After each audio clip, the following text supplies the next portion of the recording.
Hello everyone, thanks for coming. The evening will go something like this. I will first tell a bit about how we got the idea of doing this Health and Society podcast, and then I will hand it to James, and he will tell us what we have learned through the process.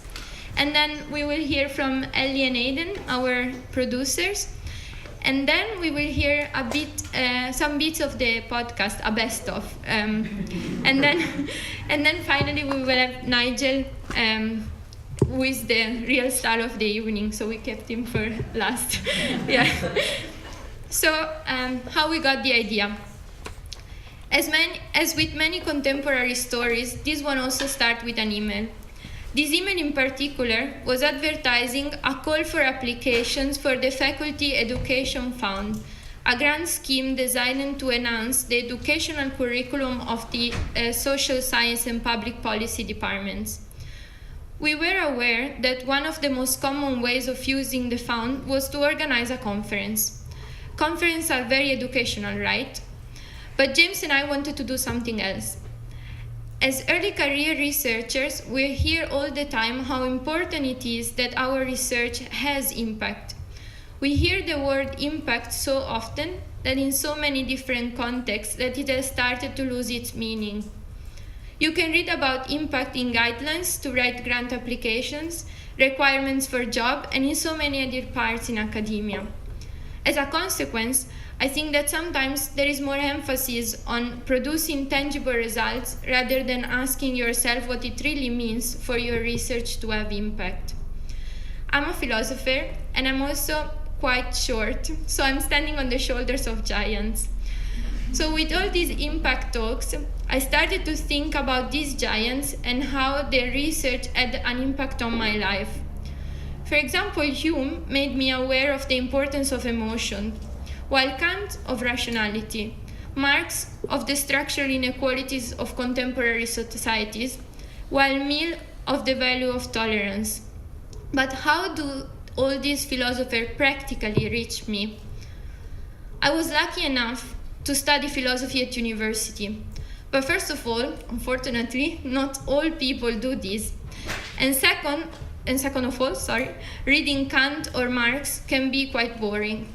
This is why I am eternally grateful to people like Nigel, who brought Kant, Marx, and many others from those dusty books to my ears, and to the ears of many other people too. For those of you who don't know, philosopher Nigel Warburton and David Edmonds have been interviewing well-known academics on their research for many years now. They created a series of podcasts called Philosophy Bites, which usually features dialogues between Nigel and an expert on a topic. The list is incredible. You can choose so many different topics, including traditional philosophical theories, reflections on ethics, aesthetics, and many others. I've been listening to Philosophy Bites for many years now, and I've never tired of them. They are my favorite running buddy, my favorite type of entertaining while cooking, and the best way to kill boredom of a long journey. Besides this entertaining side, however, they are the reason why I got interested in so many new topics and how the work of some giants reached me. Now back to our podcast. I'm aware that I'm highly biased on this, but I think that in our department we all do very fascinating and policy-oriented research. We all have aims that go beyond the pure joy of pursuing knowledge, which is a very noble thing to do anyway, and that aspires to have practical implications. Take James, for example. His research is about Alzheimer's and informal care networks in Derbyshire. Of course, he's very interested in how these networks work, but if you dig down into the research, he may say that his research is about changing the perspective that people have of dementia patients. The point is, how does James do that? How does James have an impact, to use that dear word, on people's perceptions? The examples of these are countless, and I hope that you will see that while you listen to the podcast. So that's how the idea of the podcast came to our mind. It was that simple. We are told to have impact, we want to have impact, but how do we do it? Well, first we get the best people in the business. We asked Nigel to help us with the interviews, Ellie and Aidan to help us with the recording, editing, everything really, and to our colleagues to be part of this project. So they're sitting in the back, but they are the stars. But yeah, you will judge it yourself, but James and I are amazed with the result. We also think carefully about our research and what parts of it are worth sharing. It's one thing being in favor of coming down from the ivory tower or standing up from the armchair, but it's another thing to think practically about what parts of our research are important for society. You'll hear more about how everyone helped us in a minute, but for now, I just wanted to thank all the people that made Health and Society possible. First of all, our biggest thanks goes to the Faculty Education Fund for financing our project and for believing in our ideas. Another thank goes to Silvia Camporesi for helping us with the application and supporting us all the way through the project. I also want to thank Ellie and Aidan, our producers. Without them, we would not have had such high quality results. They have been amazing, really. Not only they have done all the recording, editing, designing the website, but they also had to patiently explain every step to James and me. The best moment was maybe when a very frustrated Ellie, after asking us how we wanted the website to look like for maybe 10 times, gave us a piece of paper and a pencil and asked us to draw it. And in the end, the website looked so nice because they didn't use that drawing. I also want to thank Abin Thomas, Ben Davis, Cameron Spence, Caroline Green, Clemence Pinel, Cristina Icardi, Federica Lucivero, Jonathan Guillemont, Hayley James, Nicole Batch, Lauren Sacco, Sam McLean, Sebastian Fonseca, Susie Snowden, Teresa Alvarez, and James Fletcher to take part in the project and to share their research with us and also with you. Lastly, a word of thanks goes to Nigel. I already knew he was very talented, but it was amazing to see how in one day he managed to interview people working on human rights, aging, psychiatric care, and reproductive technologies, while always asking very insightful and precise questions. I still don't know how he does, but it's pretty cool to see. Before handing the microphone to James, I wanted to thank him. It hasn't been easy, but thanks to James, we managed to have lots of fun too.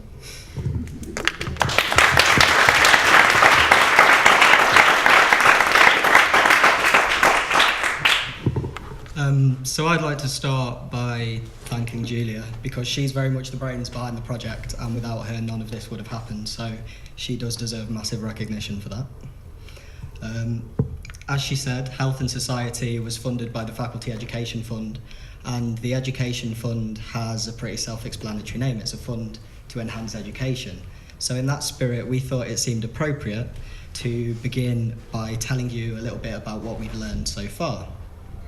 And this is partly because we want to show that the fund is a great initiative and we'd like our experiences to inspire other people to apply. But we also think it's important to share what we've learned as advice so that other people can go out and make their own podcasts and other new media in the best way possible. And we do hope that this is something that other people will go out and do. I think it's easy to look at podcasts as a way of conveying our information to an audience, but from our perspective, we've learned a huge amount about dissemination and engagement, and we hope that our peers who've taken part in the project have also learned from the experience. So the first thing that we learned is that it's not as simple as it looks. These days, podcasts can seem a bit ubiquitous, and that can create this illusion that they're quite an easy thing to do. Anybody can sit down with their laptop, dictate their expertise and upload it to one of countless available platforms, all in their lunch break. And this is very much the mindset that we started out with, and it wasn't until we began to dig down into the detail a little bit that we started to appreciate the complexity of producing a quality podcast series, and we realised that we'd been a little naive at the start. And I think this is a good thing to learn regarding dissemination in general, because there's something intuitively simple about telling people what you found as opposed to actually doing that research and finding something worthwhile in the first place. And at our stage, when we're desperately trying to complete our PhDs before our funding or our stamina runs out, there's this very real danger that doing something meaningful with our findings becomes the final point on a forgotten to-do list because of this deceptive appearance of simplicity. And this has been a great thing to learn because we're still at a point where we can think about this and begin to put things in place. With the benefit of hindsight, we now look back and we laugh about what we might have ended up with had we just blindly followed that initial intuition that podcasting was fairly simple. So, along with an appreciation of the hidden difficulties of podcasting, we also learned that dissemination needs to be well conceived and well executed to a far greater extent than we had assumed. Now, the reason that we can look back and laugh about what we might have ended up with is that we've been supported by people who already understood the true complexity involved in doing this sort of thing well. Fortunately for us, we met with Nigel when we first began to solidify the idea, and we spent most of that hour writing a list of things that we hadn't thought about, such as room acoustics, number of microphones, upload strategy, and this list goes on and on and on. And at this meeting, it became very apparent that we couldn't do this alone and that we needed people who knew what they were doing. So we turned to KCL Radio and we found Ellie and Aidan, who were really enthusiastic and talented and full of great ideas. And as Julia has mentioned, most importantly, they are limitlessly patient when confronted with our incomprehension of all things technological. And together with Nigel, who as well as being an incredibly gifted interviewer, is also an authority on the whole podcasting process, we sort of somewhat luckily ended up with the right team for the job. And it's not just a matter of negotiating complex technologies, it's also the key to content. Because it's easy for me to sit and repeat standard lines about a vague academic theory, but it doesn't necessarily mean anything beyond my own limited field, and that can be hard to get past. But Nigel has this ability to ask the right question, and that sort of coerces you into using your findings in a useful way that really matters. And then Ellie and Aidan act as an immediate sounding board outside of the academic bubble to explore what works and what doesn't. And so we begin with this research project, which can be a very dense and insular thing. And by working it through this great team, we end up with something that's informative, yet relatable and entertaining. And so we learned that you need the right people, and we've been constantly relearning this for several months now. And then beyond our crash course education in podcasting, we also learned a lot about our own community. So as early career researchers, we do enjoy a real sense of community in the department, seeing each other most days in the office, as well as meeting up socially outside of King's. But despite this, up until a few months ago, I don't think I could have told you with any degree of insight what the majority of the people around me actually do. And that's not because I'm uninterested, and it's not because we've not had those conversations, but more because we're so focused on our own projects and so bad at explaining them to other people. And one of the wonderful things about these podcasts is that they offer us a window onto one another's work. And I've already had conversations with people about their research, having listened to their podcasts. And it struck me that the podcasts can drive what is essentially the entire ethos of our department as a coalition of people working together and looking at health from diverse perspectives to form these connections that would otherwise be improbable and to almost force us to engage with unfamiliar ideas. And this is a really interesting outcome because we originally envisaged the project as spreading our work.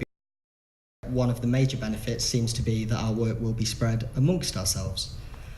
So we've really learned to appreciate our own community, and we hope the same can soon be said for everybody else now that the podcasts are being released. So these are just a few of the many things that we've learned along the way, and I'm sure there's still more to learn. But that's it from me, and I will now hand you over to our fantastic producers, Aidan Judd and Ellie Clifford.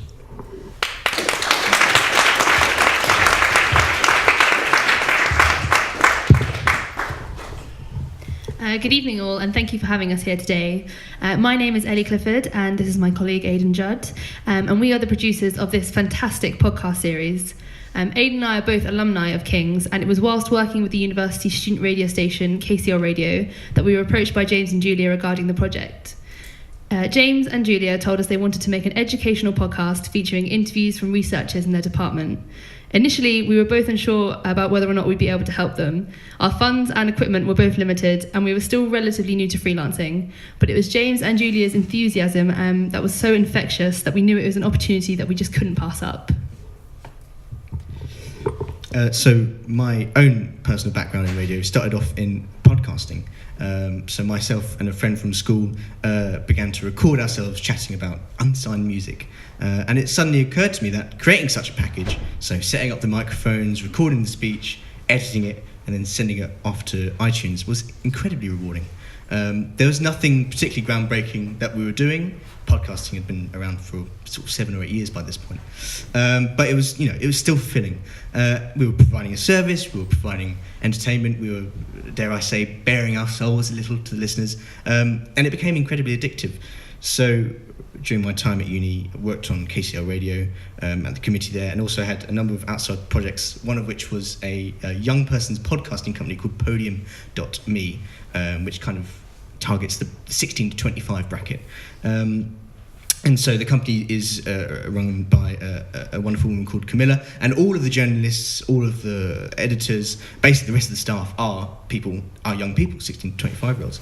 And they were making such amazing things. We had podcasts featuring victims of the Paris attacks, refugees from the Middle East, young people struggling with mental illnesses while they were at uni. And I began to realise that a podcast didn't just have to be 10 minutes of two people talking about the latest football news or fashion tips. It could also serve to teach people more about the world, to broaden their horizons, and sometimes to completely alter their view of society. So to be able to influence someone with a simple piece of audio is an incredibly powerful thing. Yeah, and then just to my background in getting into audio. So for me, it was actually my time at King's that really ignited this passion. And it all started off with me launching my own history-themed radio show, because that's the degree that I did. And it was through this that I really realised that I loved educating people through audio. And then I got to work on more and more projects, from producing other people's shows to working on loads of projects within the station. And so radio and audio production too, I realised, were these amazing ways to connect with people and to share a story. And it was this and the idea of crafting something and finding a unique and an interesting way to present it that I find really engaging, and I think that's what we've really tried to do with this series. So it was this year that I really started to appreciate podcasting in its own. Having worked on a podcast series of my own, I now have a really, like James said, a newfound respect for all of the work that goes into podcasting. It sounds like it's just recording and editing, but there's so much more than that behind it. And I've really come to see also the value of podcasts that are designed to educate. So the task itself wasn't without tribulations. The Strand campus happens to be one of the most noisy buildings in the world, in the universe. I think it's unbelievable. We have the KCL Radio has a studio, but there's basically a hole in the roof that's kind of covered by a gate that also has holes in it. And so any time a helicopter goes overhead, you basically just hear the whole thing. It's horrific.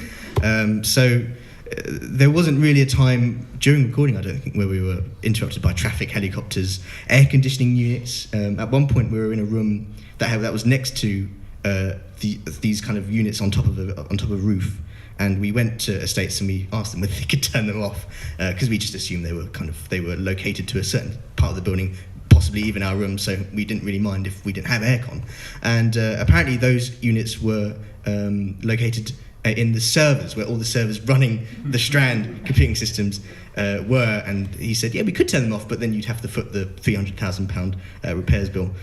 So we kind of backed out slowly and got on with things. So apart from that, I mean, really, kind of the buzz you get at King's was it kind of added something to the podcast. Each episode has its own little unique soundscape that gives the impression of a buzzing laboratory or academic office, and kind of having to deal with these sound problems taught us a lot about recording and editing. So just briefly to go through what happened during each recording session. The interviewee would discuss a subject from their thesis. At the start, they would have a chat with Nigel. They would bring their pre-prepared topics, and they would just have a brief conversation about what direction they would go in the podcast, what kind of questions Nigel would answer, and then we would go ahead and record it. We'd usually record about 30 minutes worth, and I think across the board that's kind of been cut down to about 10 to 15 minutes for each episode. The actual editing process was tough at some points, especially when we're dealing with such fascinating and sometimes complex material. We didn't really want any artistic license because we're okay with the technical side, but anything else we didn't want to kind of do a hatchet job of it. So most of the editing really was just cutting out the ums and ahs, fluffed questions, fluffed answers, and that kind of did most of the work for us, really, which was great. And again, there was these kind of things where you have to fiddle with the levels to make everything clear and crisp. And in the end, we kind of ended up with these really lovely kind of 10 to 15 minute packages of audio. Yeah, so we really strove to achieve something that was concise but also powerful, which is why, they're about 10 to 15 minutes each. And we felt that this balance isn't something that's necessarily easy to achieve, but, with the help of the fantastic set of researchers who just made everything so interesting. Like for us, it was great because we got to learn about so many different topics over the course of a couple of days of recording. And then also the fantastic Nigel, who was able to sit all the researchers down and within sort of a 10-minute conversation kind of condense their kind of research and think, right, that's the angle we're going to go for, that's the interesting part here. And then also to the fantastic James and Julia for keeping it all going along smoothly. I think that's how we were able to achieve it. So the podcast, from creating a podcast series from the ground up, has been incredible. And it's made us realise the practical components involved. I'd like to thank everyone that was involved in it. And we think that the podcast as an educational tool is actually something that's really kind of at the forefront of where research is going to go. And I think especially the universities, it's something to really look at. And I think that we can safely say that Health and Society is right at the forefront of that. So just to conclude, we'd like to once again thank Nigel, James, Julia, Sylvia, and all the wonderful PhD students and researchers for their fantastic work in bringing this series to life. It's been a brilliant journey, and we hope you all enjoy listening to them as much as we enjoyed making them.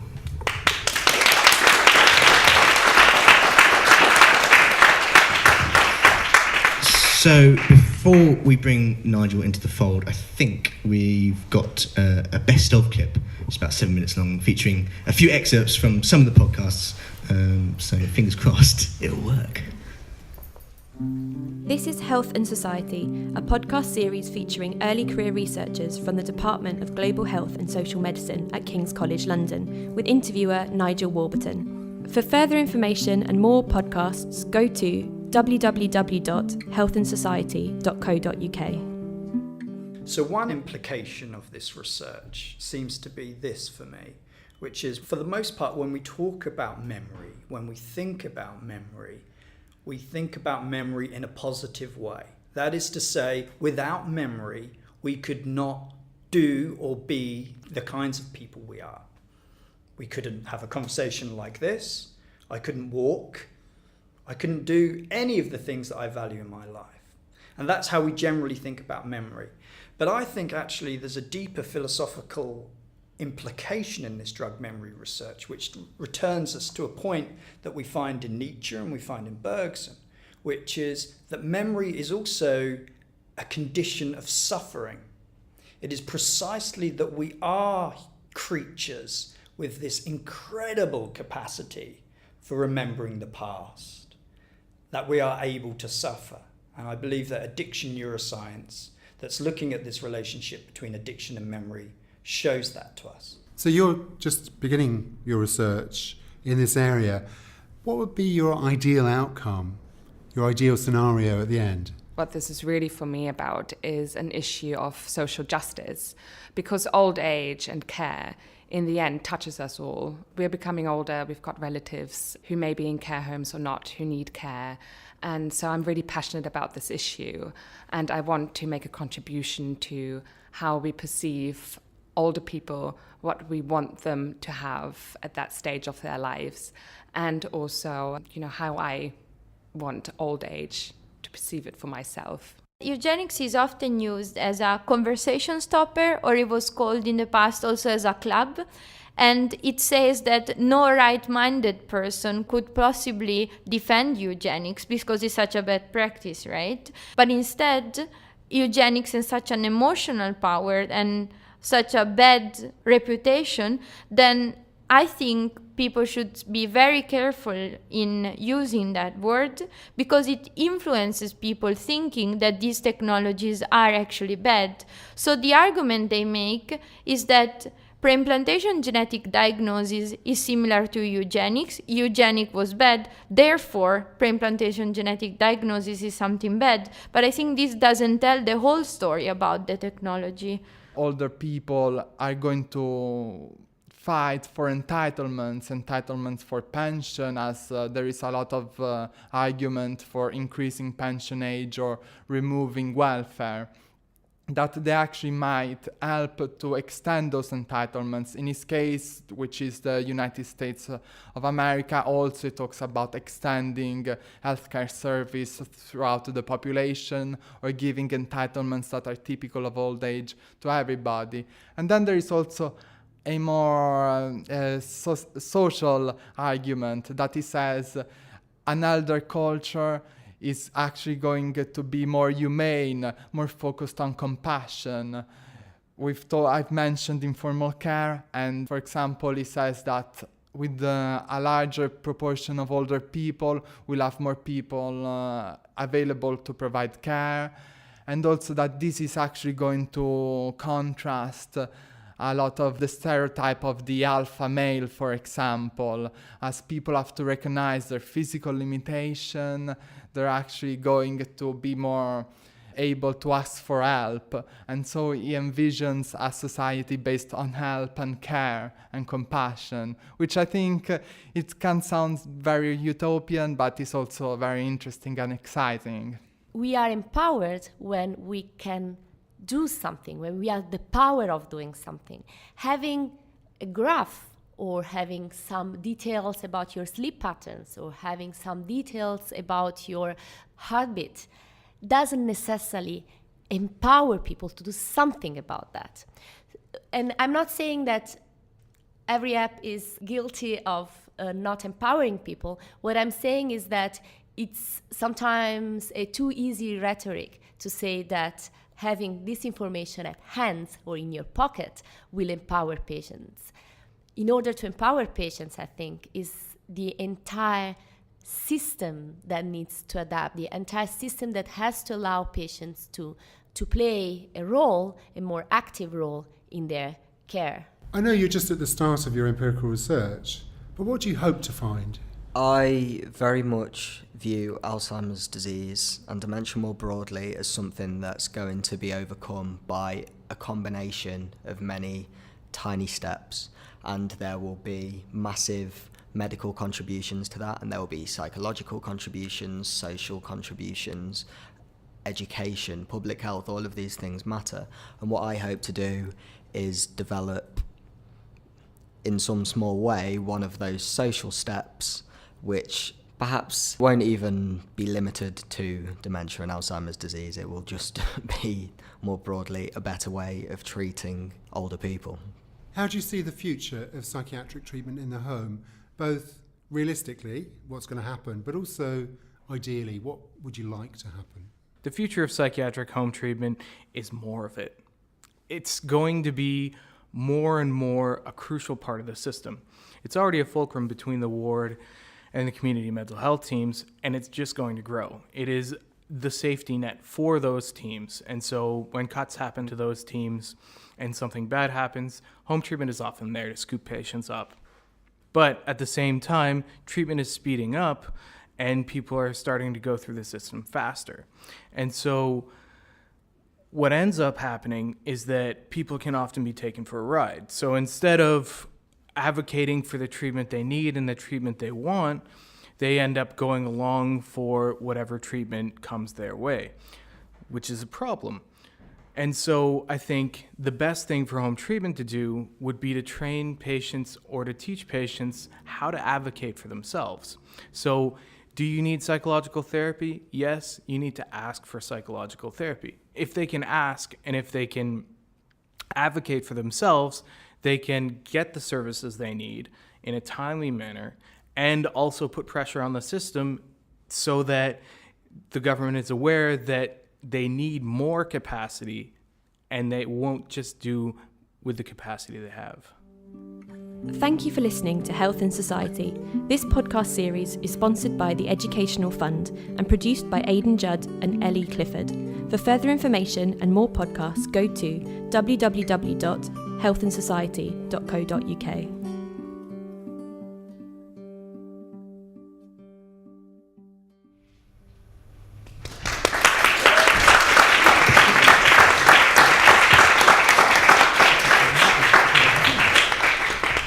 Okay, so I hope everybody enjoyed that sneak preview. Whilst, of course, Julia and I are complete novices in the world of podcasting, there is, of course, one member of our team who is very much a complete expert in the field. And so now Nigel Warburton is going to talk to us about the power of the podcast. Thank you very much. One thing I learned from David Hendy, somebody I interviewed who's a radio producer, you're supposed to wrap the wire around your hand a couple of times when you hold a microphone so it doesn't bump. So let's see if that works. Otherwise you get the noise of the cable. And so you do, I think it's like 2 or 3 ideally, but that's the kind of thing that you pick up as you go along. Nobody's an expert in this area actually, it's such a new area. I think the podcast is a relatively recent development and I think it's really exciting. We live in really exciting times. Hopefully that will continue through tomorrow. But certainly in terms of digital media, the opportunities opened up not just to academics but to anybody through digital media are phenomenal. Probably Julia and James were born digital, I wasn't.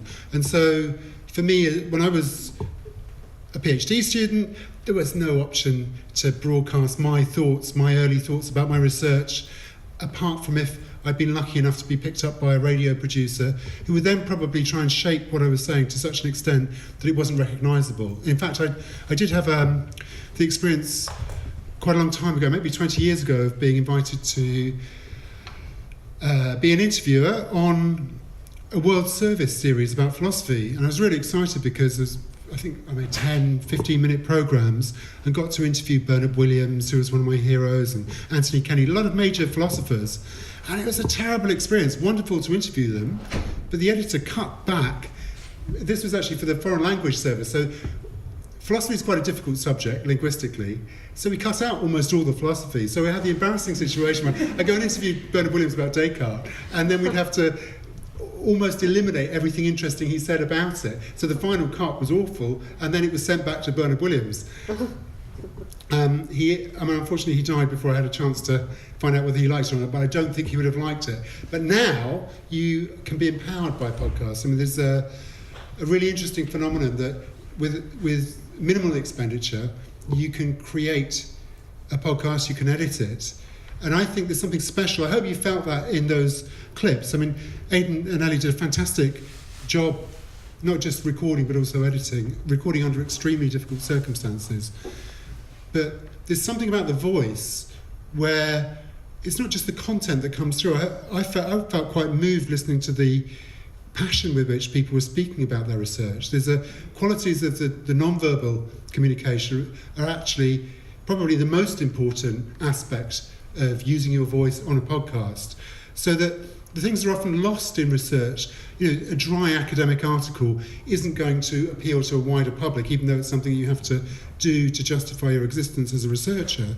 But when you're reaching out to make an impact, the people you'll make an impact on are not your peers. You're not thinking about your peers, you're thinking about reaching out and making your subject interesting to somebody who wouldn't necessarily find it interesting on the page. And so it is through the quality of the voice that these things come through. The most useful advice I've ever had in this area is to smile when you speak. So if you smile, even if you don't feel happy, it doesn't actually make you happier here. There was a theory around that if you smile, it will actually make you feel happier, and that's been questioned. When it was one of those bits of psychological research that people have queried and said, actually, it was a good idea, like the power stance that doesn't really make you feel powerful. Smiling doesn't necessarily make you feel happy, but it does change through changing the shape of your mouth, it actually does change the quality of your voice. So if you've got a very down voice, downward looking smile, it does actually come across on radio, oddly. You can hear whether people are smiling on the radio. So the best advice, 2 bits of advice I've had about the voice are smile when you speak. I've got a bit of a sore throat, so I may not be exemplifying this very well, but also, not what I'm doing here, get your feet flat on the ground. So if you ever go into a radio studio, adjust the seat so you're comfortable with your feet flat on the ground so you can expand your thorax a little bit, and that will actually improve the quality of the voice, because the quality of the voice is part of what's communicated, the non-verbal aspect. You make an emotional connection with people if you get it right. And you could hear some of those people, some of those clips. I found some of these interviews quite difficult because my mother suffered from dementia, and I had to go through some of the issues that people were discussing. And I think they were communicating their sensitivity in their voice. They were communicating the importance of their research, the people who were talking about dealing with dementia. That came across very powerfully to me. So in philosophy, I spent, I'm no longer an academic. I was an academic, but I always wanted to communicate my subject principally through writing. Excuse me. Principally, I've been talking too much last week, I'm afraid. Principally through writing. I thought that was the way to reach a wide public. So I've written a number of reasonably popular books about philosophy. But actually, by accident, I sort of stumbled into podcasting, and through this Philosophy Bites series where I've interviewed something like a couple of hundred different philosophers, I've actually had private tutorials with some of the greatest philosophers living on the planet, Martha Nussbaum, or I mentioned Bernard Williams, Michael Sandel, Peter Singer. But the thing I want to say to you, I want to sell podcasting to you. I think it's not just the interaction with people and the ability to reach a wider public, it's the unexpected consequences of doing this kind of thing in the internet age that I would advocate. So you don't know what's going to happen. Julia and James have set this up and it's all running, it's going to go out in the world. Just some examples of the things that have happened to me as a result of podcasting. I've ended up in Googleplex. I got an invitation to go out to Googleplex and sat next to Sergey Brin and had breakfast with Peter Singer. Talked to, I don't know if you know Daniel Everett, who very controversial figure who investigated the Pidahar in the Amazon, the tribe that allegedly don't have numbers above 2, I think, and don't have recursion in, a challenge to Chomsky's theory of language acquisition devices. I had a long conversation with him. I got to interview him. He's become a friend, and I've ended up in the Groucho Club with a former rock star who had a #1 hit. He was also got an MPhil in philosophy and wanted to advertise on our podcast, which we didn't do in the end. And the whole, I've had correspondence with soldiers in Afghanistan who were debating ethics in between fighting on the battlefield. I had an amazing email from an elderly woman in Australia who said she was listening to podcasts as the bushfires were approaching because she had nothing else to do. She was listening to Philosophy Bites podcast. I didn't get a second email from her, but I think it was okay. I've had all kinds of. I've ended up in Lisbon, Paris, New York. Get all these incredible invitations. People ask you to do things, and I've had jobs. I've had a situation where somebody actually, after an interaction on Twitter that came off the back of a podcast, somebody actually donated £5,000 to our podcast, a single in one go. This is an amazing thing. So what I would stress is you think this is just about communicating your ideas, but actually it's opening yourself up to an ongoing conversation as well. And I hope very much that if we get the platform right for this podcast, that the power of the podcast isn't just the power to tick boxes that academics create for themselves and call impact, even if it is nothing much like impact, but it's a way of really connecting with people. If they want to hear what you're doing, they will get in touch with you, and you'll find, as long as you make yourself available, and hopefully there will be a bigger impact than the impact you think you're going to get through ticking the boxes. I mean, it will tick the boxes hopefully as well. The other thing about it is it's an ongoing educative process that anybody who wants to make radio appearances, anybody who wants to do television, anybody who wants to do other podcasts needs to practice. And it's quite difficult to find opportunities to practice talking about your research, hear it played back to you, edited, have the discussion, the sort of editorial discussion that goes around the making of a podcast. So I think it should be part of every academic's education, that they learn how to speak about their research. If you were studying art now, you would no doubt have courses about how to speak to gallery owners and persuade them and tell them the story about what you're doing and why they ought to represent you. But it's comparatively rare for academics to be educated in speaking conversationally about their research. And yet, actually, that's one of the ways that they're most likely to make some kind of impact going on, because they're going to have to talk about it at least one-to-one with other people. But many of us get these phone calls out of the blue from a radio, I don't know, the Today programme or whatever it is. Suddenly there's a story and they interview you on the phone. You don't realise this the first time it happens. You think they're just calling you to see if you'll be on the programme. But they conduct an interview on the phone to see if you can do it. And they ask you, oh, have you got 5 minutes? Can I just talk a little bit about your research? We're interested in maybe having you come on the programme. And then you're effectively auditioned on the phone. And I would say any of the people who've been through the process of this podcast would be well equipped to do one of those auditions. They've actually had the same kind of process. They've rehearsed some of the ideas about their research. They've got used to the sound of their own voice. Something which, it's really odd. Most academics, professional academics, love the sound of their own voice. And the predominant mode of communication is the monologue. But it's true, the lecture is typically a monologue with a captive audience. So we fall into bad habits as a result of that. I think we think we're good at communicating because we can talk without interruption for a long time.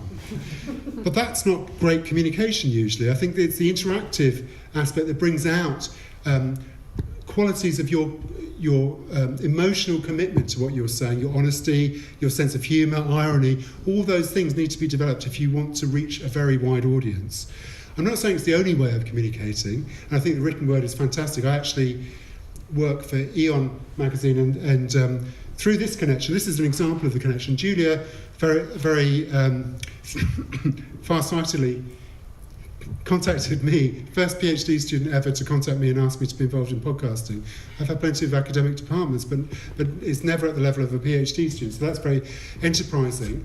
As a result of that, this has led to a partnership with Eon, the online magazine which I work for, that's resulted in the written word being put out. So that's an immediate, unexpected consequence that's been beneficial for a number of the academics. But that's just the start, I hope. So philosophy is a particularly good subject for conversation because it started with conversation. If you think Socrates, the very first philosopher, actually, in my view, the very first significant philosopher, there were the pre-Socratics and so on, but Socrates actually refused to write anything down. He thought that the spoken word was far superior to the written word, not least because when you're speaking to somebody, you can tailor what you say to the audience. And as he put it, the written word looks intelligent, but it always gives the same answer back to you. Now you can give the illusion, obviously the audio recording still gives the same answer back to you, but where you have two voices, where you have an interaction, there's a possibility of at least giving the illusion of involving the person listening in the conversation. So my own take on the interviewing process is that I attempt, whenever I'm doing a podcast, to be something like every man or every person. Even if I know some of the answers to questions or I'm familiar with the topic under discussion, part of the aim is to ask the sort of question that somebody listening might want to ask if they were in the room, to bring the listener in. Something else about the audio as a medium, you don't know where you're going. You can't see the end of it. You might see there are 2 minutes left. But with a piece of writing, you can see where it ends. You can see the paragraphs. You can go back if you lose your place. It's very difficult to navigate audio. So there's something very important about having two voices, I think. And I strongly recommend you to think about having two voices if you do go down the podcast route, because it allows the interviewer to recap, it allows them to ask a clarificatory question, and that allows the audience to catch up in a sense. So one of the techniques that David Edmonds, my co-podcaster, taught me, I mean, he's a very experienced radio producer, is to play back to somebody what they've just said. So you summarise what somebody has just said, because this works really well, because if you get it right, they say, yes, you're brilliant, you put that even better than I could have done. And if you get it wrong, it allows them to clarify it. And you make an interesting clarificatory point, and you take the audience deeper into the issue. So rather than just let somebody roll with their own views, by summarising them back to them, you get to see whether you've understood it and bring the listener in as well. And those sort of moments which slow the process down are incredibly valuable in audio. So if you think this is rambling, I just interviewed Slavoj Žižek twice last week. Maybe I picked up some of the mannerisms. I don't know how long you want me to go on for. I can go on for much longer if you like, but what I would love to do is take some questions, actually, and if there aren't any, I can say a little bit more. But just to summarise, I think that Julia and James have done a fantastic job experimenting with podcasts. It's always an experiment to this. It's an experiment that I think has gone very well, despite the terrible audio recording conditions. And part of the reasons why it went so well is they had such brilliant technical assistance. But even if you don't have that, you can record on an iPhone at a reasonably high quality level. Anybody could experiment with this. Any department could be exploring the possibility of the interview as a way of communicating ideas. And there's free editing software. Audacity is very good. There's free editing software you can download. You don't need... I spent £500 on equipment to make radio quality audio podcasts, and we've had 30 million downloads. So, you don't need to spend more than £500, and that's you could probably get away with a lot less than that. So my studio is this, basically. Hard disk recorder and a good quality microphone. We are actually operating with 2 microphones, but you can do it with 1. That's what all the Philosophy Bites interviews are recorded with. And for me, it's the most empowering medium that I've worked with. The written word, you can blog, but you don't have the platforms in the same way. iTunes puts ideas, iTunes U puts stuff out before a very wide public. You don't have to put much effort into this. So my message is that podcast is a fantastic medium for academics, but it's also a way of connecting with the audience that will have unexpected consequences. Believe me, it certainly has in my case, and I'm sure it will in Julia and James's case, but also in all the contributors' case, and I hope it does. So thanks very much for all the people who did contribute to it, to the series. And I personally found it extremely moving listening to the passion in people's voices. I was almost not listening to the words, that people's enthusiasm for their research really came through. So thank you for that.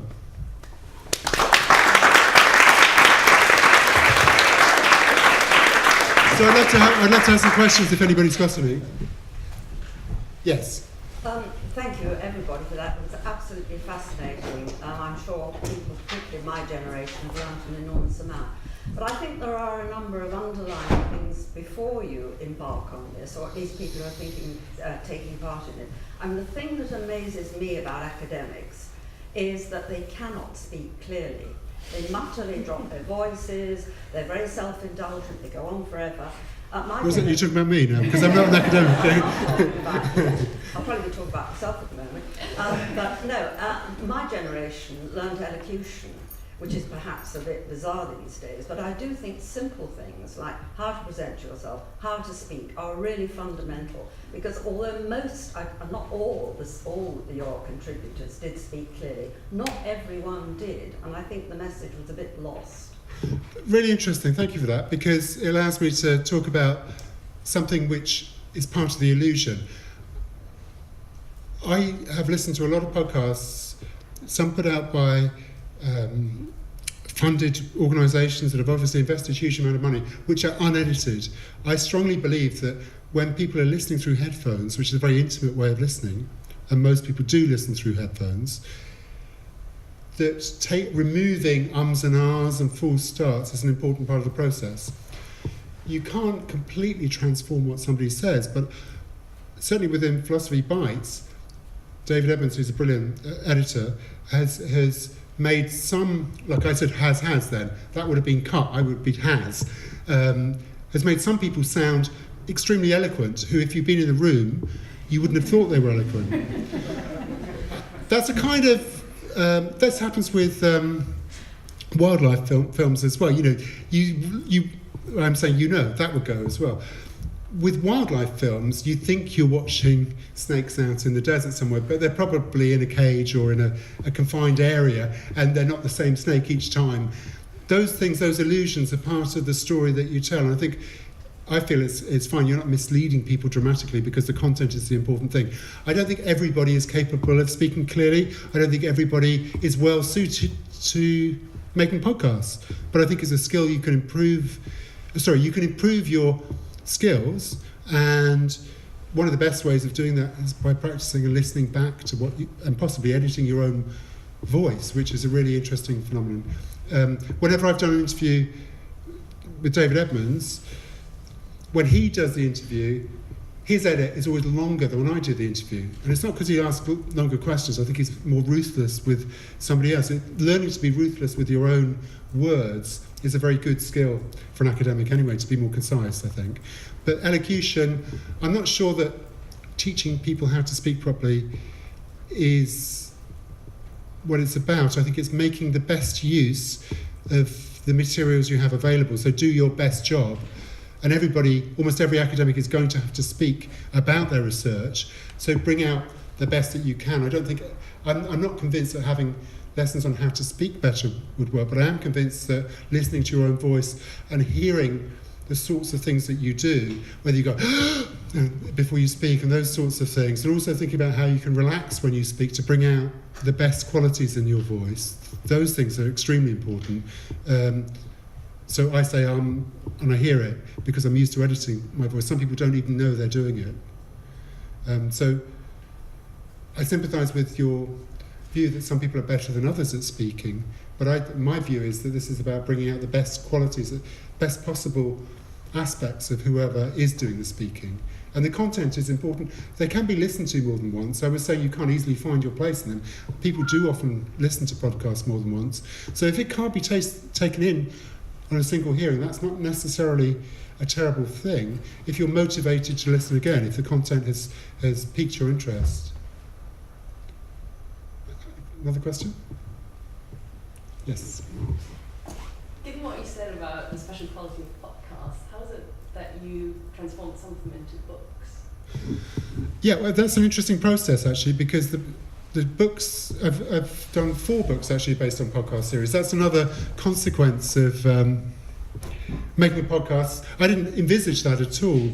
Several publishers absolutely refused to consider the idea that you could transcribe something that's freely available online and make a commercial success of it. Luckily, Oxford University Press and Sage have other views on that, and it's becoming quite common to have books based on podcasts published,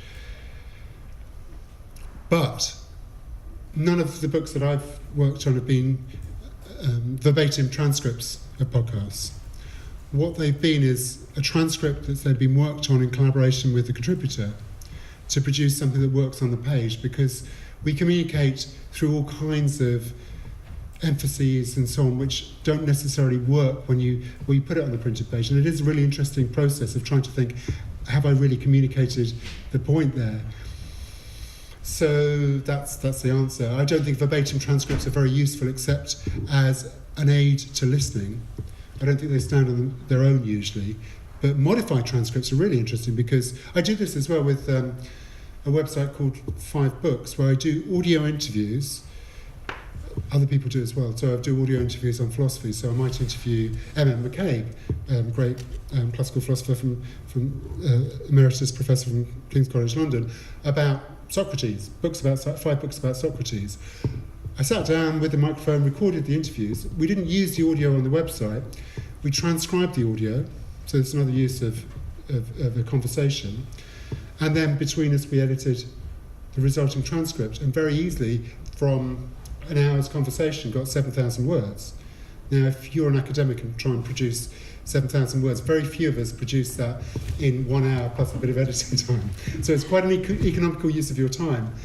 If you know your subject well, getting somebody to talk to you about it and look at the transcript. It takes a long time to transcribe it. It's best to get somebody to do a rough transcription first. But it is a really interesting process, thinking about how the written word works in relation to the audio.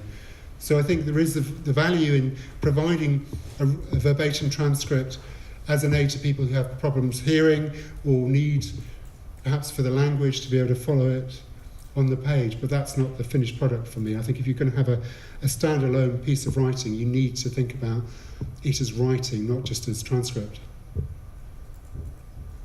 One of our interviews from a Philosophy Bites podcast went from a transcript of about 3,000 words to about 7,000 words long in the printed version, which kind of overdid it. So there's a point where the academic could have stopped, but didn't. Another King's College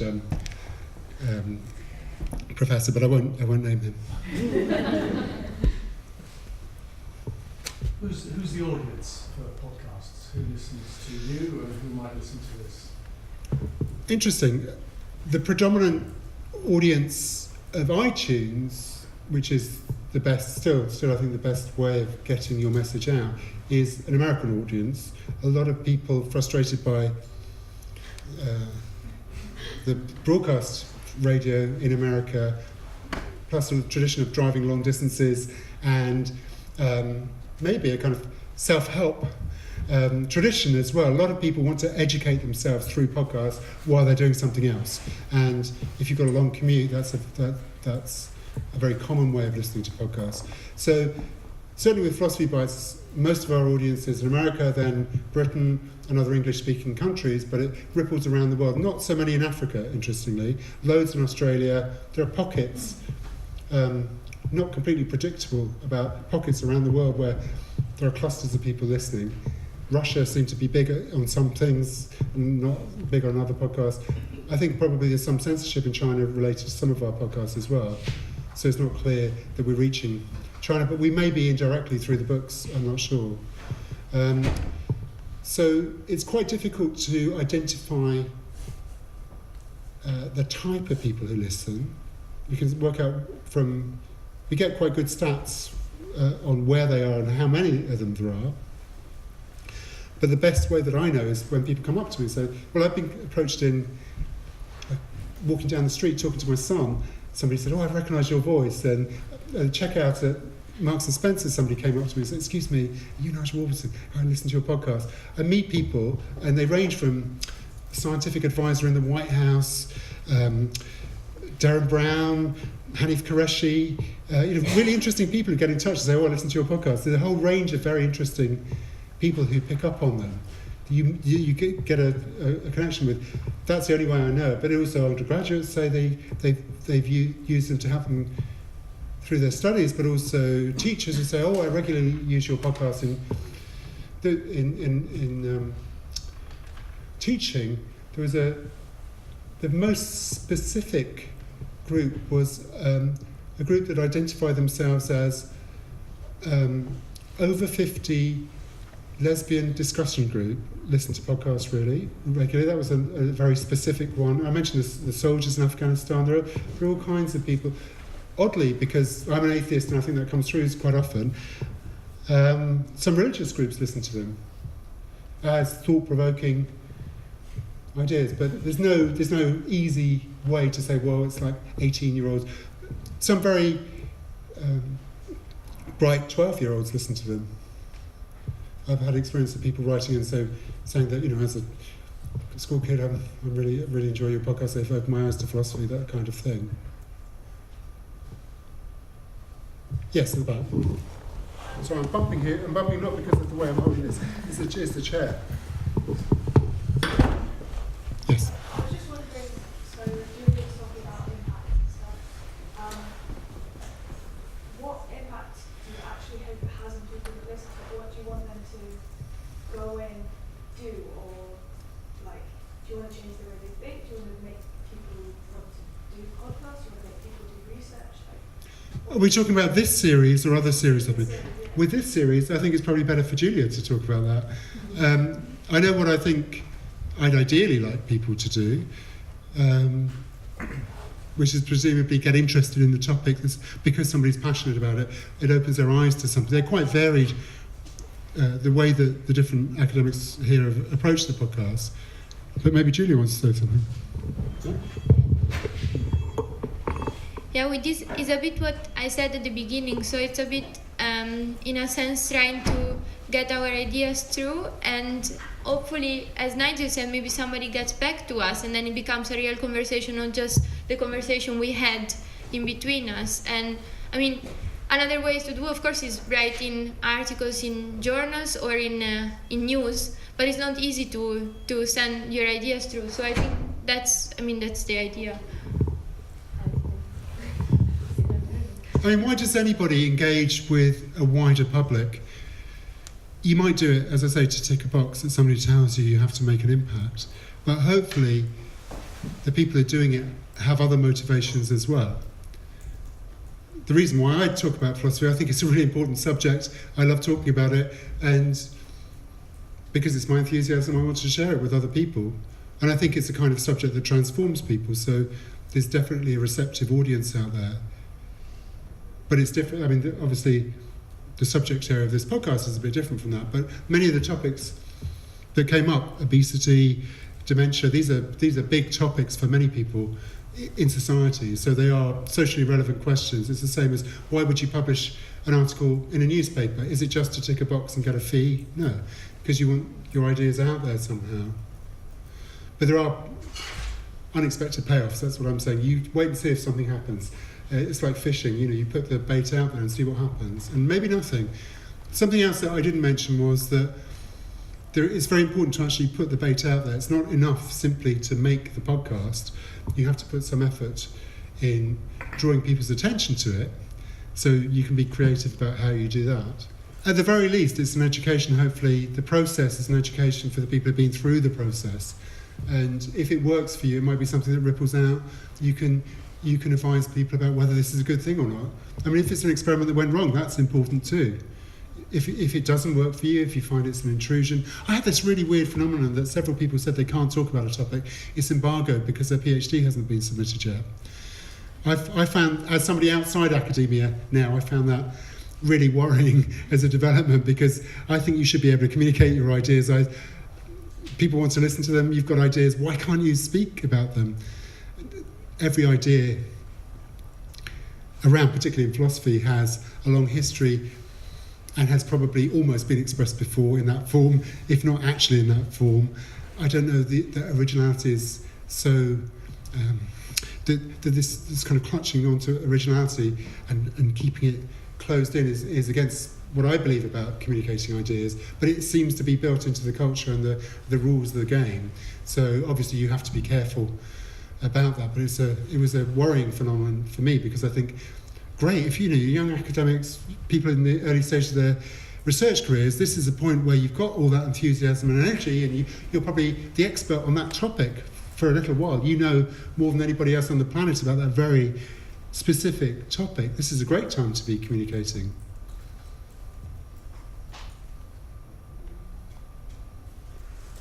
I think that's very important. I mean, I could not agree more. I don't know.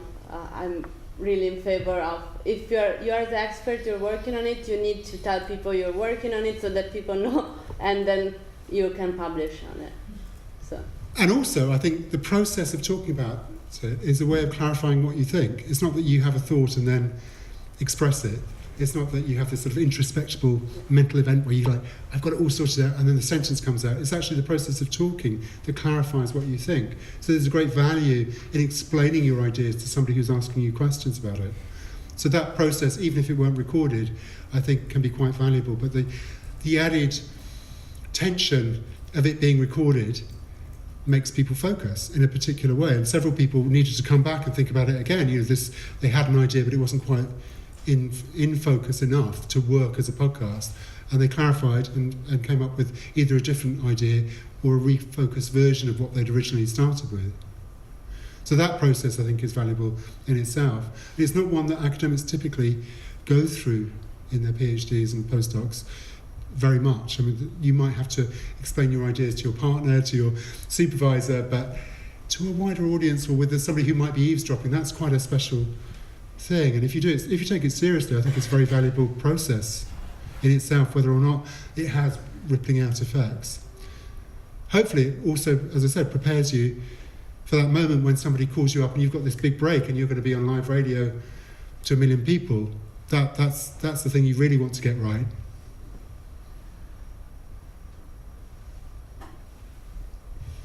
Okay, well, thanks very much, and thanks for letting me be involved with this. It's been fun. Thank you. Thank you.